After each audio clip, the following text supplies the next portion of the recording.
the thing. Rosie was telling me that, you know, how women are, dude. They're nosy.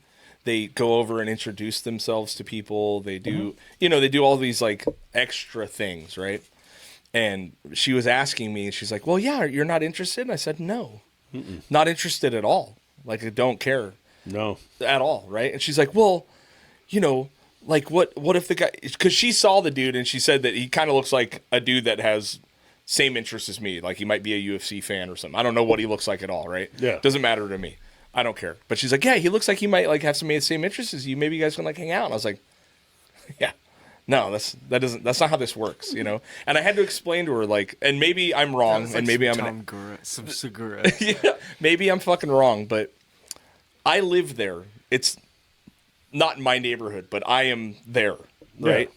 Yeah. It is the fucking duty of the person that moves in to approach. No, you're wrong. That's where this is exactly how my brain works, right? I go, no, dude, it's not my fucking job to run over and go, hey, bro, what's up? You know, like try to be friends with this guy. I was like, we'll probably stare at each other for 7 months and not say a fucking word. Here's my theory, right? And it's just a total difference between men and women. Is that she's like, yeah, well, you know, maybe you guys like hang out and maybe like he's like a cool dude. And I was like, yeah, maybe he is. But we'll never know. Like for years, we probably won't know. Yeah. Do you also know that a lot of this is not all men? It's no, you. It's just me. I'm willing to admit it's me, right? I'm willing to, because this is how my brain works. And she's like, well, what if he moves in and you see that he has a bunch of amplifiers and guitars? I'm going to be like, and she's like, wouldn't that be cool? Like, would you then go? She was trying to convince me of like, what would be the scenario in which I would be like, hey, bro, super cool shit. Like, let's fucking hang out. You know what I mean?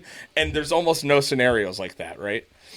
But she's like, well, what if you had like a bunch of awesome amps and guitars and shit, and you saw him like loading them in the house? I said, then I'd go to my house and I would turn on my shit really fucking loud and I'd play fucking deep, gnarly, heavy riffs to let him know who the alpha is in the neighborhood. Mm-hmm. That's how this works. And then he has to approach me and ask me about my shit. And then I will then give forth. That's how this works. You're a fucking nut, dude. You are such a nut. That she said the same thing. Yeah. Yeah. You got some serious fucking issues, bro. And